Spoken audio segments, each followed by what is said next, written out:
What's up YouTube, welcome back to another video on this channel, and that too after a long time. So it was lockdown here in Bangalore and I couldn't do any vlogs. That's why such a long gap between videos. So I think this is the first time I'm taking such a big gap after starting the channel. So yes, before the lockdown I saw the new Honda CBR 650R and I was getting pretty much a lot of questions based on this motorcycle.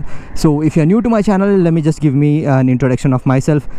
This is my 2019 edition CBR 650R and I'm owning this for 2 years by now. So basically the new version is almost all the same except the fact that the tail has some differences and Honda has declared some accessories as well. Other than that, technically there is no difference between this motorcycle and the new one. It's all same with a different price tag.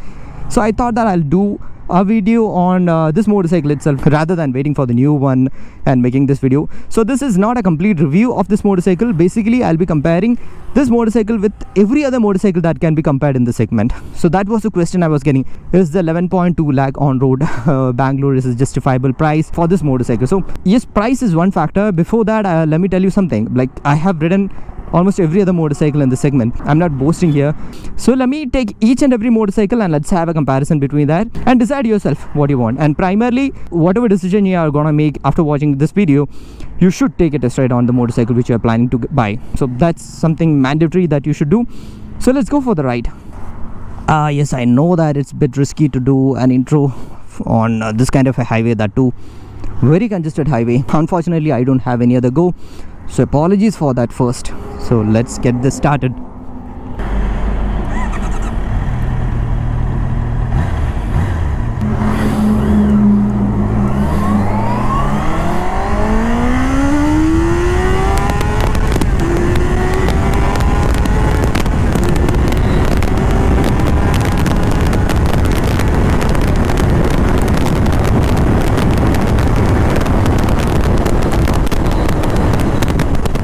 Alright, so first of all, that's the Honda CBR 650R for you.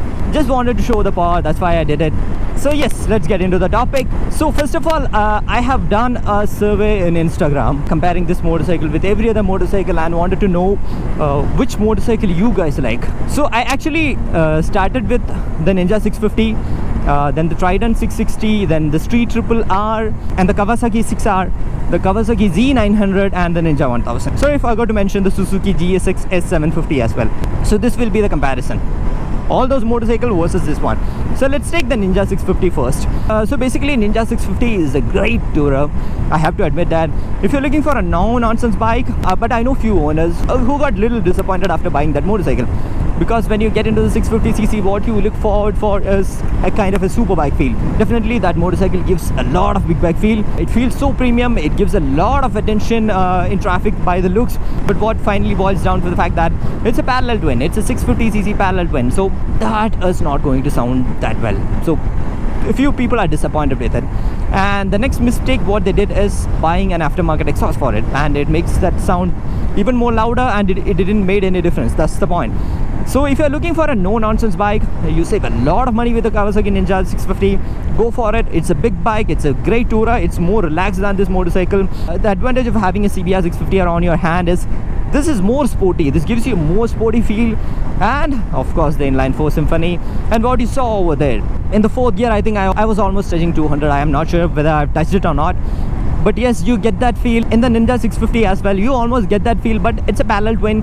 It's a different kind of an engine itself. It has a lot of bottom end torque, which this doesn't have. This has a normal kind of a bottom end torque, okay? I know from international reviews, you might be saying that few international reviewers already told that the bottom end torque of this motorcycle sucks. In my opinion, I'm an owner of this motorcycle. One thing I will suggest is like go for an aftermarket air filter.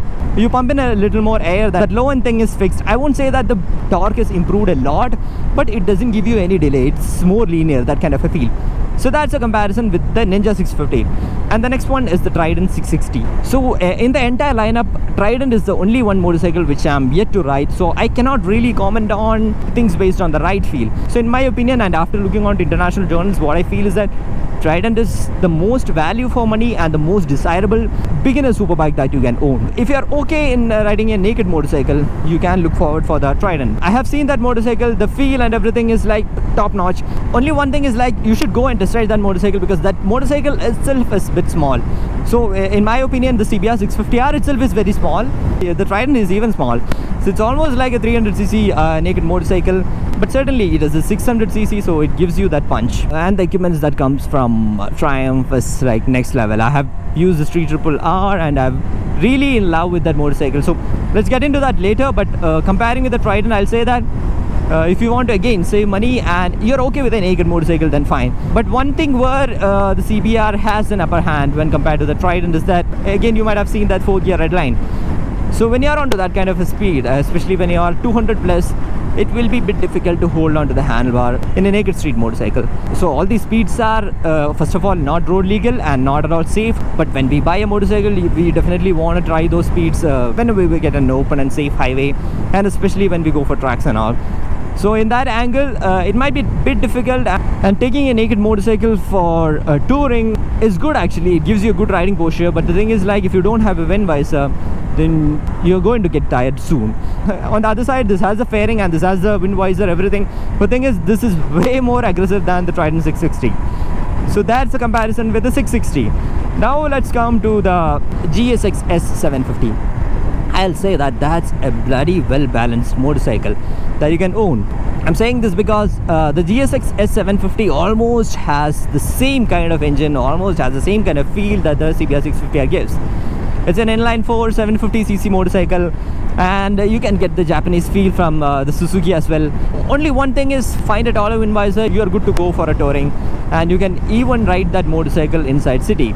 So I forgot to mention one thing. The earlier motorcycle that we discussed, like even the Ninja 650 or the Trident and the GSX S750 can be comfortably used inside city. Also, this motorcycle is comfortable to use inside city.